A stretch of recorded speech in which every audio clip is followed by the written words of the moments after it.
Pemirsa yang berbahagia, pada kesempatan ini saya ingin menyampaikan informasi bahwa ternyata manuskrip Al-Qur'an yang tertua yang masih ada saat ini justru terdapat di perpustakaan Universitas Birmingham, Inggris.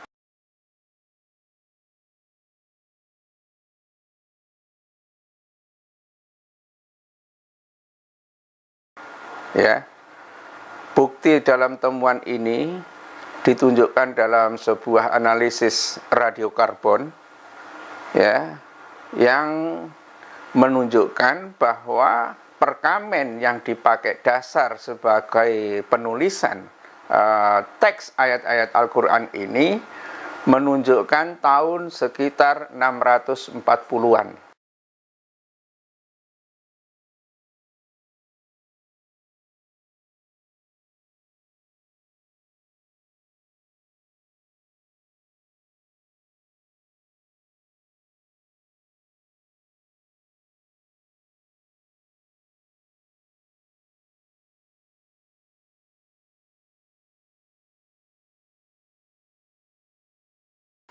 Ya, hanya beberapa tahun saja dari sejak kenabian Nabi,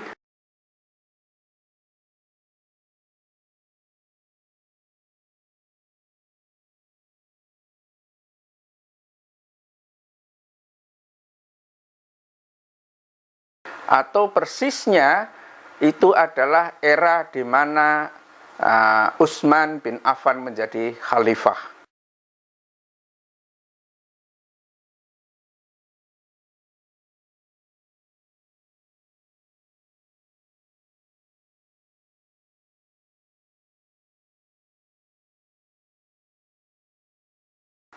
Ya, dokumen ini pembuktian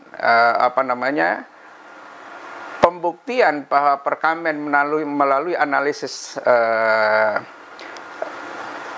radiokarbon yang terdapat di dalam teks-teks dan ayat-ayat yang ada di dalam perkamen tersebut menunjukkan bahwa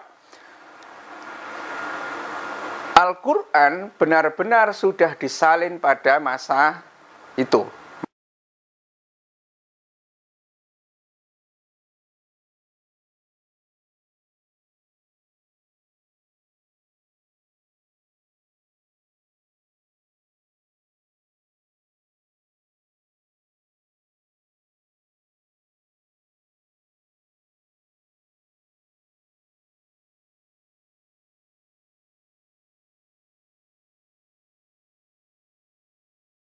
Manuscripts found at the UK's University of Birmingham could be part of the world's oldest Qur'an. This is according to new tests. Scholars, they're hailing it as a milestone discovery. But some say this could rewrite the history of Islam because carbon dating suggests part of the text predates the Prophet Muhammad. Well, we spoke to Professor David Thomas from the University of Birmingham, who examined the manuscripts. If we want to press the point and say, well, it could be that these fragments come from the middle of the 6th century, because the earliest dating is 658. The earliest dating within the range is 658. Then that would raise huge questions about the traditional origins of Islam.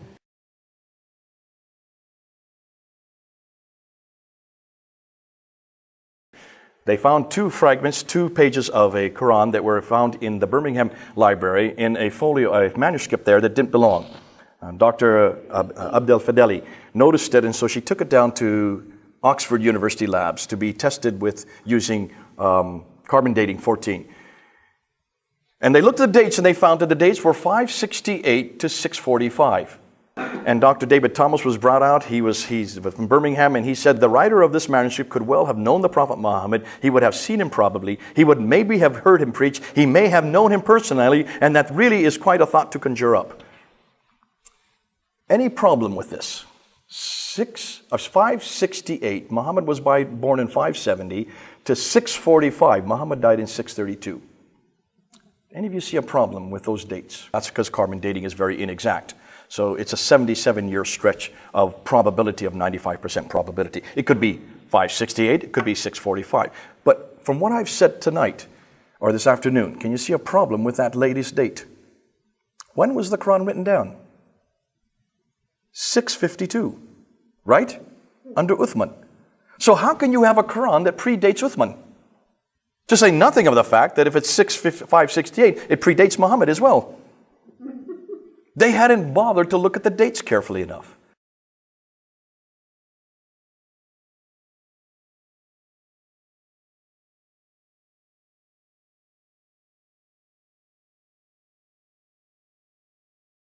But the Birmingham folios, when you look at it, you will notice that it includes Surah 18, Surah 19, and Surah 20, the two folios that we're looking at that are dated then. When you look at those references, you will see that Surah 18 is about the 7 sleepers of Ephesus. This is not Quranic. This is actually borrowed from other material. That comes from the Gregory of Tours, and there's a Syriac version of it by James of Sarug in 521. So this was around from the 6th century. Surah 19 comes a Syriac work from the Proto-Evangelium of James and Gospel of Pseudo-Matthew from the 3rd century. And of course, the story of Moses, Surah 20, is exactly straight out of our Bible. So all of these predate the Quran, do they not? These are nothing more than borrowed stories.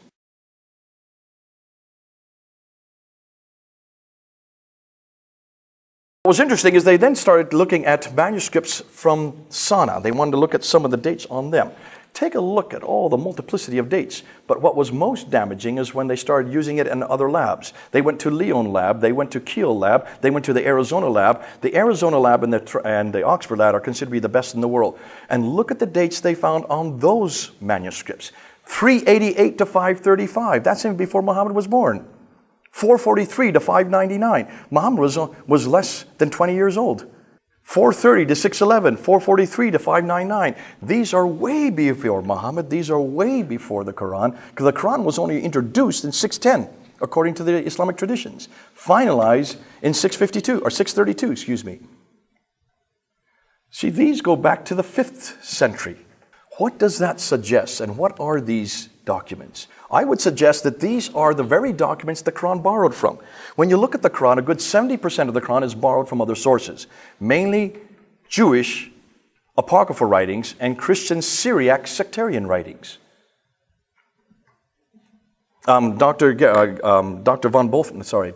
Luling out of Germany noticed that much of the poetry in the Quran, the beautiful poetry that's in the Quran, he was able to trace every one of those poetries strophe by strophe to pre-Islamic Christian hymns written in the 5th and 6th century, interpose that into Arabic, almost exactly line for line the same. Muslims claim that this is the miracle of the Quran, because how could a man who could not read or write such beautiful poetry? I would suggest that they should give credit to the Christians that wrote it and have nothing to do with Muhammad.